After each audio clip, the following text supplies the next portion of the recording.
Cette fois-ci, je donne la parole à Hitoshi Tanikawa, qui est enseignant en Sokuhatsu et créateur de la méthode Tanikawa Ryu. De mon côté, ça fait 4 ans que j'utilise le Sokuhatsu au sein de mes shiatsu, et j'avoue que j'adore ça, et c'est pour ça que j'avais envie de me perfectionner.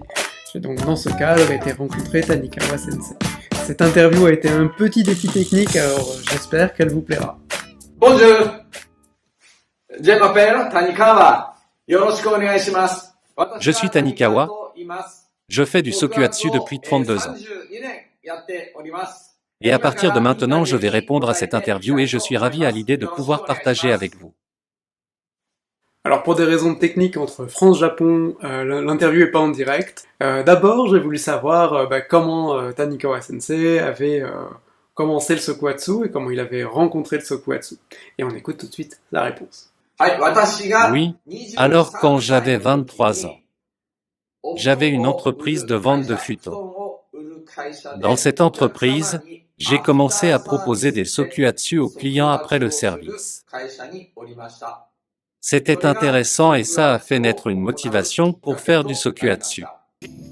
Alors juste, je me permets un petit add-on. J'étais un peu frustré par sa réponse et je lui ai redemandé quand même comment est-ce qu'il a connu à la base le Sokuhatsu. Et il m'a répondu juste avant que je publie la vidéo. Donc il m'a dit que c'était une société de vente à domicile où il aurait reçu du coup un foulage des pieds qui a priori était très correct et lui a beaucoup plu. Après, pas à pas, il est devenu ce qu'il est devenu. J'ai dit à Tanikawa Sensei que parmi les gens qui regarderaient cette vidéo, il y aurait certainement beaucoup de shiatsushi. Et du coup, je lui ai demandé de bien expliquer ce qu'était le Sokuhatsu et quels étaient ses avantages et ses inconvénients. La caractéristique du Sokuhatsu est qu'on n'utilise pas les mains. On va utiliser naturellement les pieds pour détendre l'ensemble du corps du partenaire. Ce Sokuhatsu va détendre les muscles mais aussi, comme dans vos pratiques manuelles, ramener de l'espace dans les articulations et de la mobilité. Cela améliore également la circulation lymphatique. Il y a également un effet de relâchement des fascias. Donc c'est une technique qui régule le flux des méridiens et détend l'ensemble du corps du partenaire. L'avantage du Sokuhatsu, c'est qu'on peut détendre les muscles du partenaire dans un court laps de temps, ce qui ramène de l'espace dans les articulations. L'inconvénient est que c'est une technique très difficile, voilà pourquoi cela nécessite du temps lorsqu'on apprend. Mais si j'apprends cette technique une seule fois, ça me donne déjà de la liberté pour pratiquer.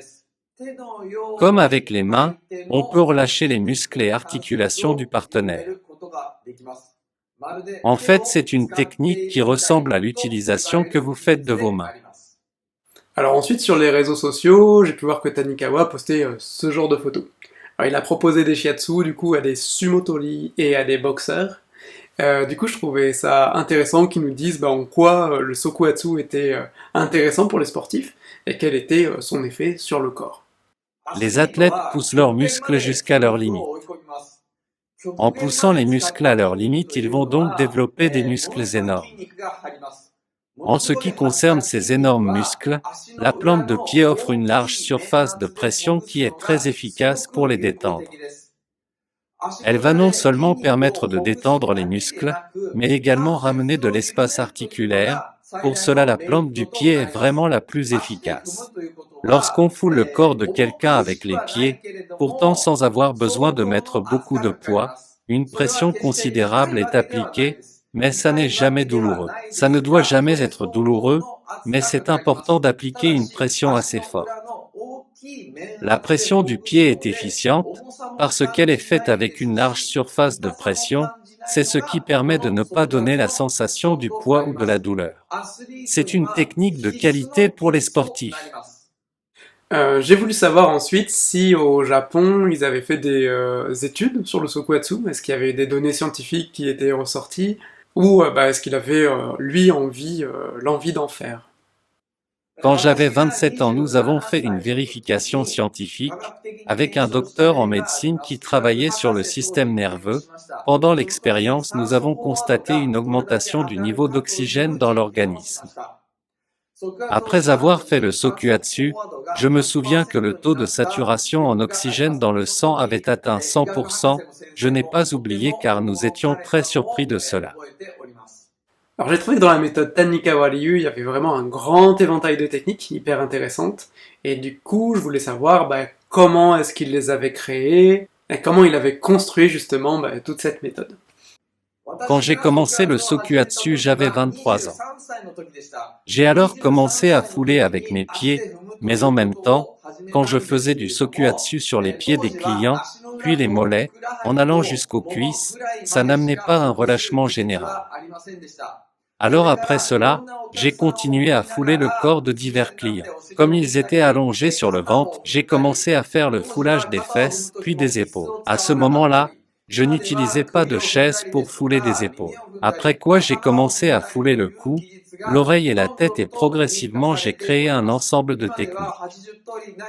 À partir de là un écrit d'environ 80 techniques a vu le jour. En utilisant ces techniques sur beaucoup de clients, j'ai continué à les arranger, puis de nouvelles techniques se sont ajoutées progressivement. Je trouve ça hyper intéressant de savoir que ça s'est construit, surtout dans la pratique avec les années. Et en tout cas, c'est vraiment une chouette méthode. Après, je lui ai posé la question que je pose dans tous mes interviews, c'est savoir s'il avait des conseils. Alors d'habitude c'est pour les shiatsushi, là je lui ai demandé pour les praticiens ou futurs praticiens en Sokuatsu. Et d'ailleurs en japonais, le praticien en Sokuatsu on dit Fumishi. Les techniques de Sokuatsu ne sont pas fatigantes à utiliser. Est-ce que vous pensez que votre corps se détendra davantage avec des techniques manuelles?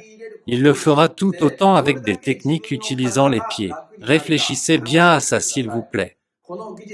Ces techniques ne sont pas fatigantes. Voilà pourquoi si vous pourriez travailler avec vos pieds et vos mains, vous ne pensez pas que ça pourrait être génial. Donc il faut vraiment que vous gardiez à l'esprit que quand on utilise nos pieds, les clients disent le plus souvent que c'est comme si on utilisait nos mains. Alors en maîtrisant bien ces techniques, tout le monde se sentira à l'aise, le corps du receveur va vraiment se détendre. Alors les clients diront qu'avec le Sokuatsu, ils ont eu vraiment une forte impression. C'est un défi technique que je voulais vous partager.